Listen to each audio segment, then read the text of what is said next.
میں ہڑبڑا کر اٹھی۔ اس نے پریشان مجھے دیکھا اور بولا کیا ہوا؟ میری آنکھوں کے سامنے رات والا منظر آیا۔ میں نے اس لڑکے کو دیکھا اور پوچھا میں یہاں کیسے؟ اس نے کہا یہی تو میں پریشان ہوں، اور آج جب میں اٹھا تو تم کمرے میں نہیں تھے۔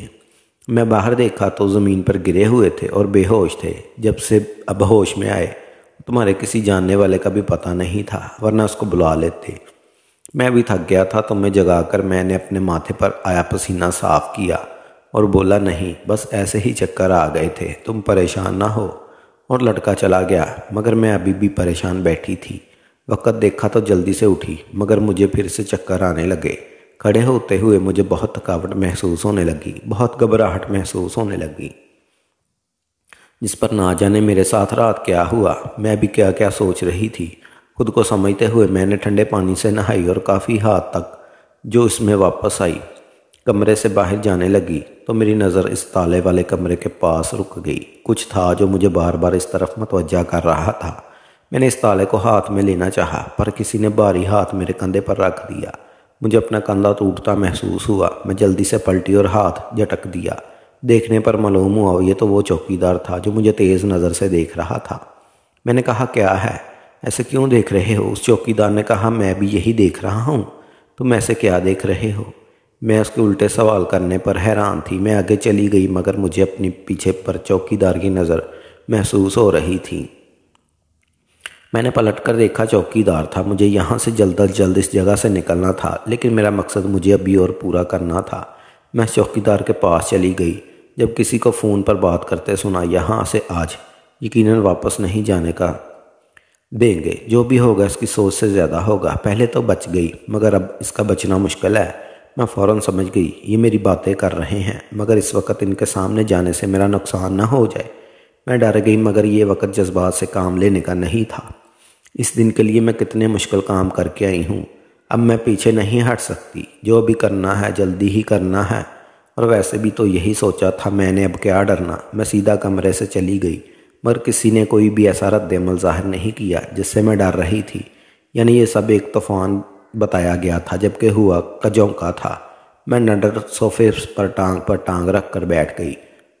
پانچوں لوگ کمرے میں موجود تھے، لیکن انہیں میرے کسی بھی عمل سے فرق نہیں پڑ رہا تھا۔ میں ایسی ہی الجھن میں مبتلا تھی جہاں میری نظر سامنے دیوار پر موجود شیشے پر گئی۔ اچانک میری الجھن دور ہو گئی۔ میں پاگل نہ جانے کیا سمجھ رہی تھی، اور اب میں تو کہیں سے لڑکی نہیں لگ رہی تھی، تو یہ لوگ مجھے پہچانتے کیسے؟ اپنی کم عقلی پر مجھے ہنسی آ رہی تھی۔ اتنا سب سوچا، خوف ڈر سب کچھ کرنے کے لیے تیار تھی، لیکن یہ جو حالت باہر تھی اب غائب ہونے لگی۔ مجھے اپنی حالت پر اور کام کرنا تھا، اور خود اعتمادی کا مظاہرہ کرتے ہوئے لڑکوں کی طرح اکڑ کر بیٹھ گئی تو شخص جو مجھے ذرا جانچ رہے تھے وہ بھی مطمئن سے ہو گئے۔ میں اب اس جگہ کو دیکھ رہی تھی اور اپنے ارد گرد کا معائنہ کرنے لگی۔ سب کچھ ویسا ہی تھا جیسے پہلے تھا۔ کیا میں یہاں آئی تھی؟ کیسے اس جگہ کی دیوانی ہو گئی تھی؟ مگر آج میں اس جگہ کو حقارت سے دیکھ رہی تھی۔ یہاں میرا دم گھٹنے لگا تھا، مگر میں پھر بھی آج وہ کام کر کے یہاں سے جاؤں گی۔ پھر جیسے ان لوگوں نے وہ سب کیا میں بدلا لوں گی، یہی عہد کر کے میں وہاں سے یہاں تک آئی ہوں۔ غلطی کی کوئی گنجائش نہیں۔ اماں ہم کہاں جا رہے ہیں؟ وہ بچی بار بار اپنی ماں سے سوال کر رہی تھی، مگر وہ عورت پتھر کی بنی ہوئی تھی۔ شاید بچی اب رونے لگی تھی، مگر وہ عورت اس آدمی کے بات چھوڑ کر اسے کہیں چلی گئی۔ پھر اس بچی کا رونا تو تڑپنا اس دن سے شروع ہو گیا، مگر اس کا حال دیکھ کر ماں کو رحم نہ آیا۔ اس دن سے رات وہ عورت ایسے ہی بچی کو چھوڑ کر جانے لگی، اور وہ بچی ماں کے کو سمجھنے لگی۔ وقت پر لگا کر اٹھ گیا۔ وہ بچی اپنی ماں کو سمجھنے لگی، اس کی پہلی سلجھانے لگی۔ ماں کا سپاٹ چہرہ مجھے اب بھی سب کچھ بتانے لگا۔ ایک دن ماں نہیں آئی اور اپنی بچی بولی کہ اماں نے بھیجا ہے، مگر اماں نہیں آئے گی، اور اماں بھی کہیں چھپ کر بیٹھی تھی۔ اماں کی انگوٹھی جو ہر وقت ہاتھ میں پہنی تھی، مرتی کیا نہ کرتی، اس بچی کو اپنی بہن سمجھ کر ساتھ رکھ لیا، اور وہ میری ماں کی بیٹی میری بہن تھی۔ ماموں نے یہ کہہ کر گھر سے نکال دیا کہ ابا کے مرے ہوئے 3 سال ہو گئے، یہ بچی پھر کیسے میری بہن ہوئی؟ لیکن میں نہ مانی اور اس کو ہاتھ تھامے اپنی ماں کی خالہ کے پاس چلی گئی۔ وہی تو تھی جو اس مشکل وقت میں مجھے اور چھوٹی کو پناہ دے سکتی تھی، اور اس نے ہمارا خیال رکھا تھا۔ لیکن سب میں میرے ذہن میں یہ سوال کر گیا، اماں کہاں ہے؟ میں اکثر خالہ اماں سے یہ بات پوچھتی تو وہ بات گما دیتی۔ ایسا کیوں کرتی وہ میں اس وقت نہ سمجھ سکی، مگر اب یہ سایہ ہٹ گیا۔ اور سچ کا سامنا میں کر نہیں پا رہی تھی۔ اب مجھے بس اماں سے ملنا ہی تھا جو اسی سب کا صحیح مطلب بتا سکتی تھی، مگر اماں سے میں کیسے ملوں کچھ سمجھ نہیں آ رہا تھا۔ جب خالہ اماں کی بات کرنے لگی تو میں نے اس سے پوچھا کہ اب تو بتا دے اماں کہاں ہیں۔ میری امید تھی کہ خالہ آج بتا دے گی۔ خالہ اماں نے کہا کہ بیٹی بس میں اتنا جانتی ہوں کہ تیری ماں کسی نے اپنے پاس بہت عزت سے رکھا ہے، مجھ سے بڑے مان اور اعتبار سے اس کا ساتھ مانگا، میں بھی مان گئی، لیکن اس سے زیادہ مجھے کچھ نہیں پتا۔ میں نے کہا کہ کیا بس اماں کے بارے میں یہی بات ہے؟ مجھے یہ بتا دے کہ وہ کہاں ہیں، مجھے میری ماں سے ملنا ہے، میں تڑپ رہی ہوں اپنی ماں کے لیے۔ اب بس ایک امید ملی ہے کہ اماں سے میں مل سکوں۔ خالہ اماں نے کہا کہ مجھے کچھ نہیں پتا۔ میں نا امید کھڑی، جبکہ خالہ اماں نے کہا بس یہ پتا ہے کہ اس خط میں راستہ ہے، اس جگہ کو ڈھونڈ لو۔ میں نے وہ خط لے لیا۔ اس خط کو پڑھے بغیر ہی مجھے ایسا لگ رہا تھا جیسے میری ماں مل گئی، مگر آگے کے مرحلے میں میری ہمت بڑھ گئی۔ میں نے وہ خط پڑھا تو مجھے لگا یہ ناممکن ہے۔ میں نے فی الحال یہ بات چھوڑ دی، وہاں تک جانا میرے لیے بہت مشکل تھا، شاید ناممکن ہی تھا۔ میں بس میں بیٹھ گئی۔ اس بات کو ایک ہفتہ گزر گیا اور میں ماں کو ڈھونڈنے کی ضد تقریب چھوڑ چکی تھی۔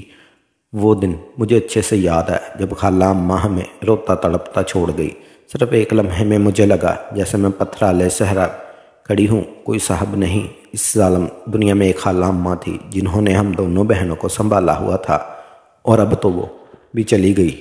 لوگ بہت تھے، اتنا محسوس نہ ہوا، لیکن سب اپنی زندگی میں مصروف ہو گئے اور میں یہ بات خاموشی رفتہ رفتہ وقت نے مجھے کافی سمجھا دیا تھا۔ اس علاقے میں رہتے ہوئے ہمیں کافی وقت ہو گیا تھا، اس لیے لوگ بہت شفقت سے پیش آ رہے تھے، لیکن یہ سب وقتی تھا اور میں یہ بات نہ سمجھ سکا۔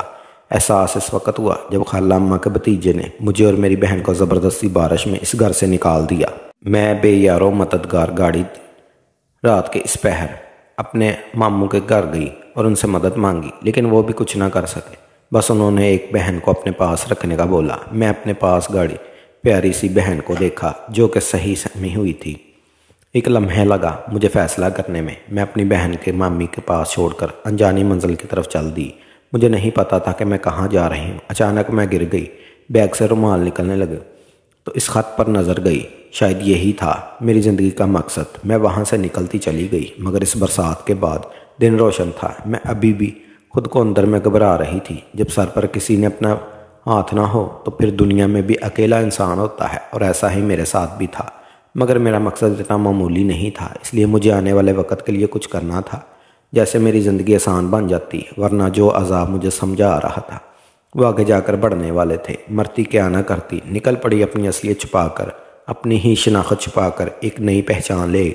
میں انجانی دنیا میں اپنی ماں کو ڈھونڈنے آئی تھی۔ اس حد کے مطابق میری اماں اس بدنام جگہ پر تھی، مگر یہاں تو مجھے ہر برائی نظر آ رہی تھی۔ اماں تو اس جگہ کا تصور بھی نہیں کر سکتی تھی۔ پھر کیسے میں ماضی کے سمندر میں گر گئی جب کسی نے میرے کندھے کو جھنجھوڑا اور بولا کہ یہ جگہ ایسی ہی ہے، یہاں تو شیطان بھی سو جائے تو پھر بندہ انسان ہے۔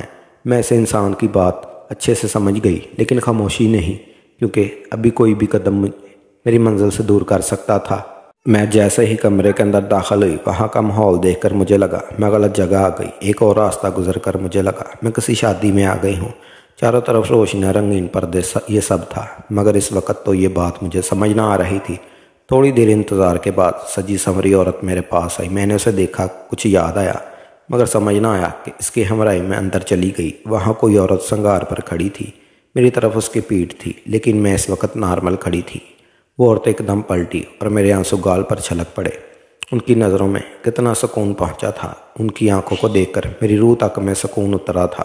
اچانک میں ہوش کی دنیا میں واپس آئی اور سامنے موجود ہستی کو دیکھ کر مجھے وہاں اپنا دم گھٹتا محسوس ہوا۔ میں تیزی سے وہاں سے نکلتا چلا گیا، خود ہی نکلتا گیا، مگر میری دھڑکنیں مجھ سے سنبھل نہیں رہی تھی۔